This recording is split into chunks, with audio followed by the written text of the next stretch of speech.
Hello and welcome to Advice Guys, a weekly advice podcast hosted by me, Josh Perlman, and Me, little Hannah. And me, I'm a ventriloquist dog squeaker. you are Ventriloquist dog squeaker. My name is Griffin. Hannah's dog Griffin is making for some sounds in the background. But This is it's our nice. It's nice that the dog doesn't have you locked outside in a car with the windows up while it's all hot out. No, your dog also sounds like maybe like a couple of really out of shape roommates or neighbors doing it. Yeah, he's quite a panter, that's for sure. That's cool. Yeah. Well, on the text you said that your life was turned upside down. Did you get cast on a reality show? Okay, well, first off, I did have a second interview yesterday. So I did a phone interview, I did a Zoom interview, then they had me upload pictures and videos. And then they called me 2 days ago and they were like, hey, like, we love your interview, but like, is there more scandalous information about you? I said, what is not scandalous about my life? What more do they need? Like you had to murder somebody? Well, anyways, I just started telling them all the drama that happens in my life. And they're like, okay, like, this is perfect. Let's do another, like, a pickup interview. So my dog is drinking water. I'm so sorry. It's okay. Don't worry about it. It's okay. And so yesterday I had to go back to my friend's house that I did the interview at, wear the same exact outfit, look exactly the same. And then she just asked me like a few more questions about my life. And then she's like, okay, great. She's like, now just hang tight. Like, we're going to edit a clip together and then we're going to pitch it off to the producers. That's exciting. Okay, so you know what that looks like from the side of the producers? So there's a bunch of producers sitting around and they're in casting. And they've got this big board full of like headshots and little pictures, and like everyone has a blurb next to their name. Then they all get into a group. Then they all sit in the room and they're like, "All right, what do you know about Hannah?" Well, she's got the right look, but she's not quite scandalous enough. Well, can you get in there and can you dig again? Can you dig again? Can you find something? Can you keep pushing till they do it? Because I really want her on the show. She's got a great look. And the person's like, "Fuck, I don't know. I mean, I've asked her all these questions. All right, I'll go do it." And then all of a sudden they get into it with you, and then you're just like, perfect. Then they're like, now let's make it look natural. Wear those same clothes and act like you've never heard these questions that we fed you the answers to. Yeah. Pretty much? Yeah. That's awesome. I love television. It's fucking great. And that's how the sausage is made. That's wonderful. That's cool. How's your week going, Josh? It's going all right. Yeah, I had an interesting night. I had drinks with a friend of mine who is recently out of a relationship, and she was talking about the lack of virtues of men for a while, and just how, and I've heard this from a few women, just how tired of relationshiping she is because it feels like she's giving tons and not getting anything back. It was just sad. Yeah. And then we talked about how never being in a relationship is the move. And did you convert another one? Did I convert another person to believe in no relationships? No, she already was not believing in relationships. No, she's just a buddy. Nice. That's cool. What did she say? Like, what were her complaints? Just never having any emotional needs met and always giving more, and I think also paying a bit for more. But just like feeling like she was an adult dating a child. No, not the women who date you. What did she say? I realize I set you up there. Yeah, that was perfect. That was really good stuff. Yeah, I don't care for that. We also talked about open relationships for a while because she was like moving forward. We were just talking about what the options are for not being in a committed relationship. And the options are like just being alone, having like casual dalliances, or like an open relationship. And I realized, like, not only could I not be in an open relationship, I remember I dated an actress for a bit who was on a sitcom and like played a wife and her husband, and she would have kissing scenes, and it would drive me up a fucking wall. And that was just like acting. That's not even a real kiss. I couldn't be with someone who's having sex with somebody else. Yeah. I was in an open relationship once, and that was not fun. You really? Bing. I mean, I going into it, I didn't quite like as much as I understood the situation I was in. I also was like, no, but like I want you to be just mine. But then I still understood that there was still fully other girls involved, and eventually I just like didn't care. But then it got to me enough where I was like, no, I do care, and I need to get the fuck out. Mm-hmm. Yeah. Yeah. How about you, Chris? What's going on with you? I'm having a great day. I sat down to do the pod at 12:25, and I stepped on glass and split my foot open, which was Oh. amazing. So it was like gushing everywhere. So now it's wrapped up, and that was the foot that was already sore. Why was there glass on the ground? I don't know if it was glass or it was Having the a tack. Jewish wedding? I was having a Jewish wedding in my floor, Mm-hmm. and Yeah. it just hurt a lot. I'm in some pain, and I'm also bummed out because it's like I'm trying to like coexist in the mindset of my younger self and the body of my current age. And it's like I love to go for walks. So it's my favorite thing. I walked like 25 miles in the past 4 days, and now I physically can't barely walk because I walked so much, and it hurts and it's annoying, and it starts me spiraling into different things like, am I good enough to do anything because I can't fucking walk, and it just starts taking me to a crazy place. But the blood is the definite icing on the cake. I love that. Was it the same foot? Yeah. Oh, that's good. That's It's just so- probably karma. You got to look at what you've been putting out into the universe. That's true. I do. It's been super fun. I love it. But I'm here. I'm happy, and I'm in pain. So it's like I'm like every other romantic on the planet, happy and in pain. Yep. Yeah. Hmm. Yeah. Happy and in pain. Happy and in pain. Should we start saving some lives? I think we should save some lives. Also, we could talk about this for a second. My friend referred to me as a fuck boy. She was like, "You're a fuck boy." The same friend you were having a conversation with, or a new friend? No, that same friend. I mean, I don't think I'm a fuck boy. how could you ever begin to say that you're not? Well, for starters, I'm not entirely sure what the definition of a fuck boy is. Hannah, that's to you. What's a fuck boy? Well, a fuckboy is usually a guy who can't settle down, is always talking to multiple women. Hold on, check. Go on. And they like to lie and like not be honest and like play girls. Check. I don't go do on. no. No, not the lying I'm part. honest with everyone. Not the, but you're not completely on the level because you're like, no. If you wanna find some, go on. Go to number 3. I'm super on the level. If like everybody dishonest. knows the deal. I believe you're honest with girls, but usually it's the case where it's like, oh, like he's gonna play me and like he's gonna act like he's super into me, and then like things are gonna come crashing down, and I was just like love bombed and played to my face. I'm gonna go with check. Number I don't 3. think I love bomb either, unless I'm like truly like ready to do it. I'm not a love bomber. There's only one person in the last like 6 months that I've love bombed, and it's you, Chris.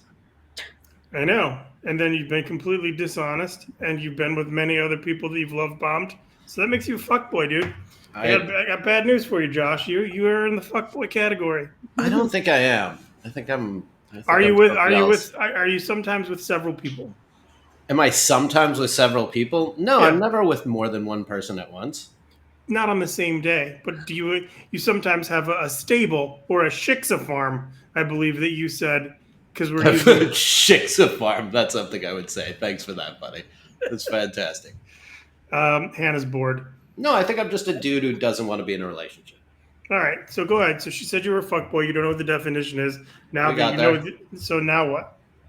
No, I feel good. I think it's just the dishonest love bombing thing that's fucked up. Yeah, But yeah, I don't know. I think I'm doing all right. doing great, buddy. Should we save some other lives now that Yeah. we know mine is safe? Yeah, but also Hannah, good luck. Thanks. Wait, so what was my life got turned upside down? What was that in reference to? Oh no. Is there something wrong with the boy? Is he a boyfriend still? Oh no, there's no other show. This is the whole episode. What's going on?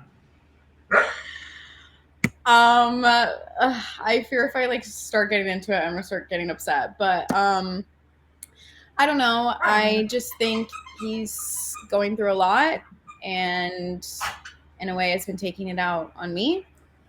What does that look like? Like, is that physical? Is that mental? No. Just like I think he is behind on like his on some work stuff, and he's like stressed out about it.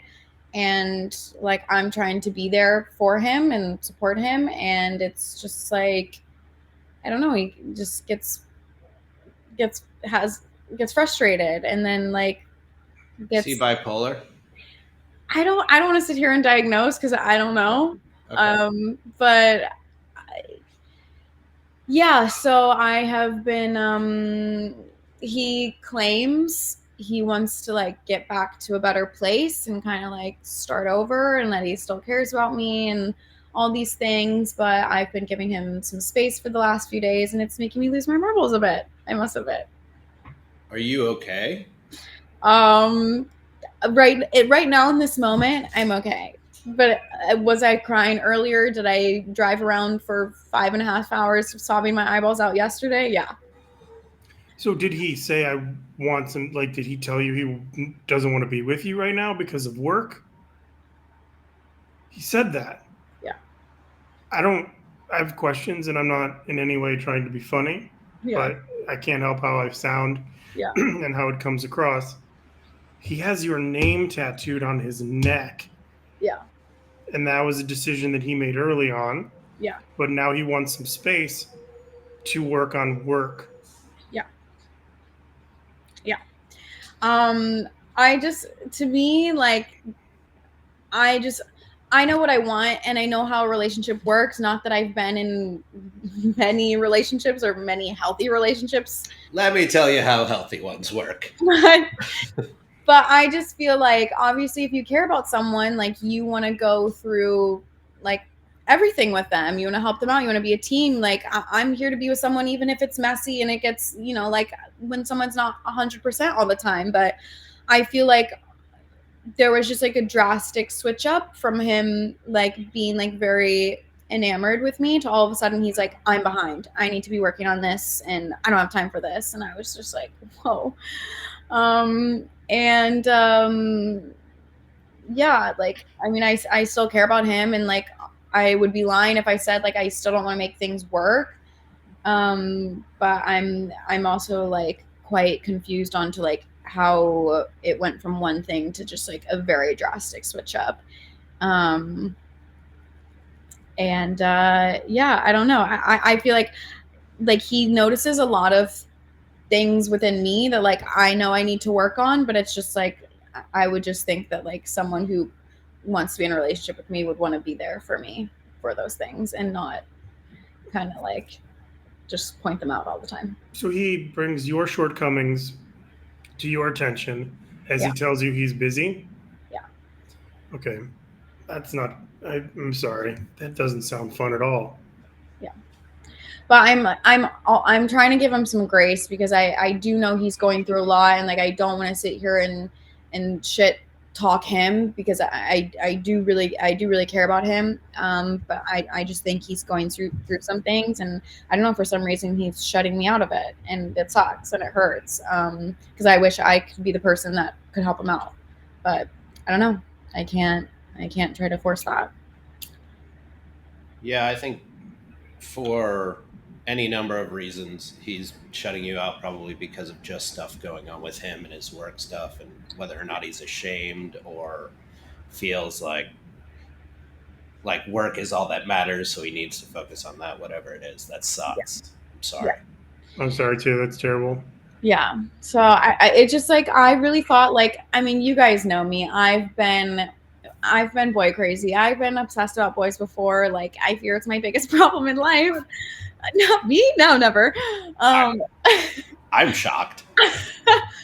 But I genuinely had like never felt And like, granted, I know it was like short and it happened really fast, but like, I genuinely I had never felt so happy and so safe and secure with somebody. Like, I've always been very wishy-washy about whether I actually wanted to like get married or have kids one day, or like if I ever really like, saw if I could actually see like a real future with somebody. Cause I've never really been like locked in with someone like this before. And I genuinely was like, wow, like I could see my life going somewhere with this person. And now it's like, not only did I kind of just like lose this person, but I'm also kind of like grieving the idea that like I really thought this could like be long term. Can I ask you questions?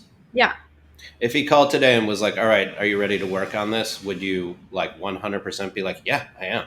Yeah. I mean, I think there's obviously a lot of things we need to talk about because I don't, you know, rate the way things have kind of gone down. But yeah, 100%. So you'd be super open to working it out as long as there was some behavioral changes. Yeah, I mean, there's things both of us need to work on, but I've been sitting here saying, like, I'm here. I want to work with you through things, and like, I'm willing to put in the work. And I feel like, for a long time, he convinced me and told me that like he would do the same and he would never leave me. And then I don't know, just like, I don't know what changed for him, but like right now he feels like he can't put in the effort to show up. So I don't know. Obviously, yeah, like there's things both of us would need to work on. But yeah, absolutely. Here's what I hope happens. Yeah. Here's what I hope happens. Um, as long as I've known you, which has been quite a while, there's been a series of misfortunate incidents in your relationship category, Yeah. etc., which is not your fault. It's just life. It is whatever. But I think that as far as balance goes and the way the pendulum swings, it's like it never goes too far this way without eventually swinging back this way. And I think that what's going to happen is, I think you're going to land this show. I think you're going to, and your life is going to change. Mm-hmm. It's going to be, you're going to level up. You're going to be surrounded by a different grouping of people. You're going to have more access to much more men who adore you, who want to put in the effort, who want to take control. You're not going to get like love bombed and like bait switched, like seems to be the pattern. And I think you're going to get everything that you want. So I think that like it's always like there's always this part of it like that you like deal with before things change. It's always the darkest. It really is. Yeah. And I think you're on the verge of different things happening. And I just want to make sure that you remember us when you are super famous and you keep us in this podcast and eventually tell people about it so that I can move out of this basement apartment with my grandma. Yeah, I don't know. Honestly, like I'm not keeping my hopes up about getting on this show, but I mean, I've always said like my life is like a reality TV show. I think I would definitely entertain people, and it would be It's happening, buddy. It's in motion. It's in motion. It's in motion. So enjoy everything that's ahead of you. And I'm sorry for what's gone down. Let's spend these last 10, 15 minutes or so helping other people as a way to give back karmically. What do you say? What do you say? You got some help in you, y'all? I've got some help in me. All right, our first question. Hey, so I haven't worked in a long time, but I'm an actor in LA. Every day I try, but it's like there's no work out there. I look at socials and see all this actor life hashtag bullshit, and that's what it is because I know it's all independent stuff. My dream was not to move out here and work at a bakery, but it seems like that's all I do. I know y'all are in the business. How do I jumpstart this? I don't want to have to move home, Ben. Okay, do you want me to answer positively, negatively, or relatively? Relatively.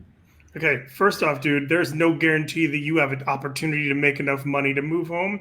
You might be a baker for the rest of your life. You might have friends who are the butcher and the candlestick maker. You might get talked about in different nursery rhymes. But the fact is, there's no guarantee in show business. No one told you to do this. It's the only business that when you leave, people celebrate it, but not in a cool you're done. They celebrate it in the way they're like, oh, you're not doing it anymore? That's cool. Is your agent still having people? Who books that now? So I think having been in the business for a very long time myself, it's all about faith and just blind, staggering certainty that you will one day continue to work again or succeed. But other than that, no guarantees, buddy. I can't sugarcoat this. You go, Josh. You're positive. I say be thrilled you're working at a bakery. At least it smells good. Yeah. Like fucking, I have no idea what's going to happen with our industry. I haven't really worked in our industry since COVID. And I have no idea if and when I'll be working again in our industry, but like it's dark out there. It really Yeah. is. I also have not done any acting since COVID, and I mean, I switched to music, and that in itself is hard as fuck. I just feel like everything entertainment wise right now is like really hard, and it all comes down to who you know and luck, and it's unfortunate that social media, like, it can be a great tool, but it's unfortunate in a way that it takes away almost from like the talent, like the true talent people have, and it's all kind of like a numbers game at this point. And yeah, I mean, our industry was never a meritocracy. It's always been just a little bit of luck and who you know and relationships and all that. But now it's even far less of a meritocracy. Like, yeah, somebody just goes to Juilliard, becomes a brilliant actor. They're never going to work unless every day they're producing TikTok content. Yeah, that's true. All right, really good. Doing your own content, and which is like sometimes, oh my gosh, dog. Sometimes, you know, especially like working a job like a bakery or whatever, like sometimes that's draining, and you don't have the time to like want to produce your own stuff. How about this, Ben? Make a bakery TikTok channel. Yeah, call it Bake Talk. Yeah, call it Bake Talk. It'll be big. I bet there's Bacon already with Ben. Yeah, absolutely. Been there, done this. Or Ben Bacon. Yeah. Come on, Ben. I think you have to be a self-starter, brother. You got to go out and get after it, whatever it is that you want to do. There's no real guarantee that something cool is going to happen. So good luck, Ben. We're under the gun. What's next? What's next? Number 2, dear advice, guys. I've been on a couple of dates with a guy, and I'm not sure what to think. Here's the deal. He practices a thing he calls radical honesty. And at first, it seemed like a dream. He says everything he's thinking or feeling, and I hate liars. I fucking hate liars so much. So this seems great. But a lot of the stuff he says hurts my feelings, and I'm afraid of asking him questions like, do you think I look pretty? Or do you like this restaurant I picked? Or whatever, because he doesn't sugarcoat anything. I don't know. What do you think? Is honesty more important than feeling nice? By the way, have either of you ever been like close with anyone who practices radical honesty? Yes. Yeah. Yeah, it's not a real thing. I mean, I know someone who my relationship with Michelle, there's tons of honesty on both sides. But that's different than radical honesty. You guys are very honest with one another, but you don't literally say everything you're thinking and feeling. And you do sugarcoat things. That's absolutely 100% true. But you know what I was thinking? I had a great idea. Why don't one of us answer positively, one of us answer negatively, and one of us answer in a reality way? Okay. All right, Hannah, what do you want to be, positive or negative?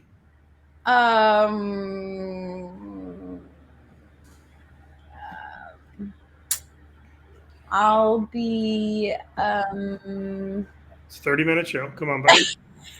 I'm going to be reality. Okay. What are you going to be, Hannah? Positive or negative? Positive. Okay, great. I'll be negative. All right. Do you want to go first with reality, Josh? No, reality goes last. Okay, so positivity goes first. Go, Hannah. I mean, in a way, like, it is nice to have someone around who will give you the hardcore truth all the time. And, you know, obviously, yeah, there's times where maybe like that's not what you want to hear, but sometimes it is nice to get like a wake-up call, and regardless of like what kind of question it is, it's like, okay, yeah, great, thanks, like, thanks for being like the voice of reason. And because a lot of people will not tell you things straight to your face, and then, you know. All right, that's good advice. I'll go negative. Fucking block this schmuck. Who cares like what this person's opinion is of your life? Radical honesty sounds like buzzwords from some idiot who's never gone out of their basement. And it just seems like unrealistic, and it seems forced, and it seems pretentious. oh, I'm radically honest. I'm going to say whatever I'm thinking. Maybe no one gives a fuck everything you're thinking. You ever thought about filters? You ever thought about maybe the fact that some people don't want to hear everything you're thinking? Not one person on this earth wants to hear everything you're thinking. So how about radical shutting the fuck upness? How about doing that? That's better. Is that rant done? That's my advice. That's negative. This is my advice. You're dating a guy who is clearly really hurt by someone right before you, or really, really hurt someone right before you. And for whatever reason, he's using radical honesty as a coping mechanism. But by nature, when you're on guard, you can't be radically honest. You can be radically honest with the stuff you're not afraid of, but not the stuff you're afraid of. And nobody adopts radical honesty unless they had some sort of big trauma. So he's probably just not ready to relationship right now. Also, I mean, like, I don't want to diagnose this guy either, but like, maybe like, like a lot of autistic people can't, like, don't have filters. Like, I don't know, maybe he's on the spectrum a little bit. Like, who knows? Yeah, that's true. Yeah. That's true. Maybe he is. I also hate that I live in a world where radical honesty is a fucking thing. You're either honest or dishonest, or you have a filter that can tell you to say what you probably should or shouldn't say. Radical on it. Why does everything have to be categorized and labeled? I hate that. I think that society fell apart when my truth became a thing. There's just the truth. Nobody gets to own it, and there's just one. Your truth doesn't matter. The truth matters. Yeah, and what's the narrative one? I'm not following that, your narrative. Or is that what it is? Hannah, you look like you understand that sentence. My narrative? Yeah.